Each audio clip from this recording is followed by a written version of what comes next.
दिल्ली में चुनाव होने वाले हैं तो चुनावी सरगर्मी है, महाराष्ट्र में चुनाव खत्म हुए हैं तो उसके बाद का रिप्रकशन सब दिखाई दे रहा है। आपको दिल्ली से महाराष्ट्र लिए चलता हूं, जहां शरद पवार और उनके भतीजे अजीत पवार के बीच का राजनीतिक झगड़ा अब थमने का नाम नहीं ले रहा बल्कि और बढ़ गया है। शरद पवार की पार्टी का आरोप है कि अजीत पवार उनके सांसदों को तोड़ने की साजिश रच रहे हैं। यही बात महाविकास अघाड़ी में शामिल उद्धव ठाकरे की पार्टी के नेता भी कह चुके हैं, लेकिन अजीत पवार की पार्टी का कहना है कि ऐसा कुछ भी नहीं है। लेकिन राजनीति में कुछ नहीं होता तो भी बहुत कुछ होता रहता है। तो पवार परिवार में क्या चल रहा है, इसको जानने के लिए हमारी एक खास रिपोर्ट जरूर देखिए।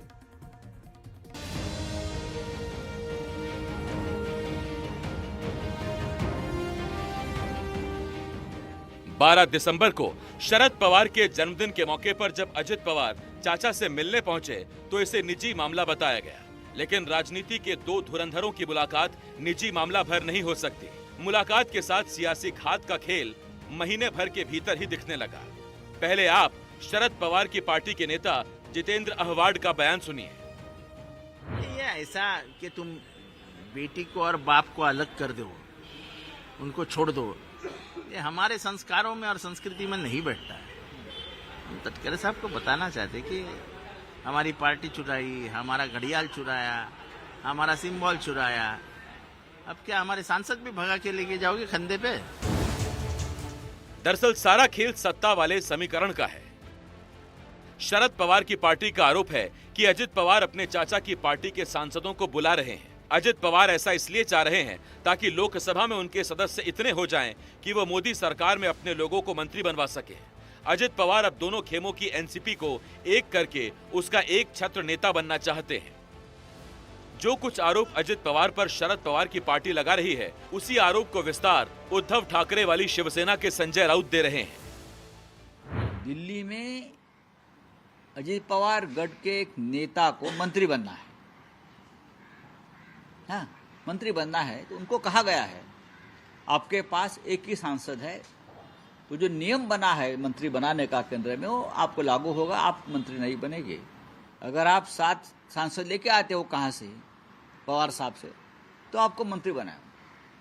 तो इसीलिए सब चल रहा है, उनका कोटा पूरा कर रहे हैं मंत्री बनने के लिए। ना उससे देश को फायदा है, ना उससे ना महाराष्ट्र को फायदा है। कि लोकसभा चुनाव के नतीजों ने अजीत पवार को राजनीतिक तौर पर बेहद कमजोर बना दिया, लेकिन विधानसभा चुनाव के नतीजे आते आते तक बाजी पलट गई और अजीत पवार बेहद ताकतवर नजर आने लगे।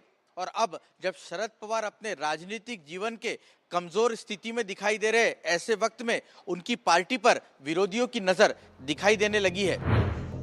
एनडीटीवी को उच्च स्तरीय सूत्रों से मिली जानकारी के मुताबिक अपनी पार्टी में टूट फूट का खतरा शरद पवार की एनसीपी को सता रहा है। इसीलिए पवार की बेटी सुप्रिया सुले ने अजित पवार खेमे के नेता प्रफुल्ल पटेल को फोन करके कहा था कि वो तोड़फोड़ की कोशिशों से दूर रहें, क्योंकि शरद पवार या उनकी पार्टी बीजेपी के साथ नहीं जाएंगे। हालांकि इन तमाम कयासों के बीच अजित पवार का खेमा कह रहा है कि उनकी तरफ से तोड़फोड़ की कोई कोशिश नहीं हो रही है।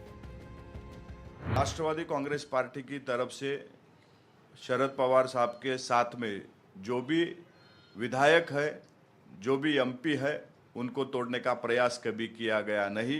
किसी भी कार्यकर्ता द्वारा, किसी भी नेता द्वारा ऐसी हरकत हमारी तरफ से हुई नहीं है। हमने ना किसी को तोड़ा है, मगर बहुत सारे विधायक हमसे जुड़ना चाहते हैं, बहुत सारे एमपी हमसे जुड़ना चाहते हैं, बहुत सारे पदाधिकारी हमसे जुड़ना चाहते हैं। हमें किसी को तोड़ने की जरूरत नहीं है। ये जो खबरें हैं ये पूरी तरह से निरर्थक है। खबर तो ये भी आ रही है कि शरद पवार की पार्टी के कई सांसद अजित पवार के साथ जाना चाहते हैं, क्योंकि दिल्ली से मुंबई तक सत्ता का चुंबक उधर ही है जिधर अजित पवार हैं। लेकिन शरद पवार 85 साल की उम्र में बीजेपी के साथ जाकर अपनी धर्मनिरपेक्ष नेता वाली छवि को खराब करना नहीं चाहते। फिर पवार ये भी नहीं चाहते कि उनकी छवि अंतिम समय में एक मौका परस्त नेता की बने। लेकिन पवार ये भी जानते हैं कि उनके सांसद 5 साल तक शायद ही इंतजार करना चाहें। ऐसे में हो सकता है कि वो अपने सांसदों को अजित पवार के साथ जाने के लिए गुप्त इजाजत स्वयं दे दें। रही बात परिवार में सुलह की, तो इसकी एक कोशिश नए साल की शुरुआत में तब दिखी जब अजित पवार की मां आशा पवार ने इसकी इच्छा जताई थी। उदय देवाला सांगितलं पांडुरंगाला दाराच्या मागची सगळी जाऊ दे. आता या पद्धतीने सगळीकडनं संवाद सुरू व्हायला लागले. लवकरात लवकर या वर्षात व्हावं असं वाटतंय. शरद पवार आणि अजितदादा एकत्र यावे. हो हो. इन सबके बीच सबकी नजरें शरद पवार पर है, क्योंकि पवार का पूरा राजनीतिक करियर चौंकाने वाले फैसलों से भरा रहा है. मुंबई से रौनक कुकड़े की रिपोर्ट, एनडीटीवी इंडिया के लिए.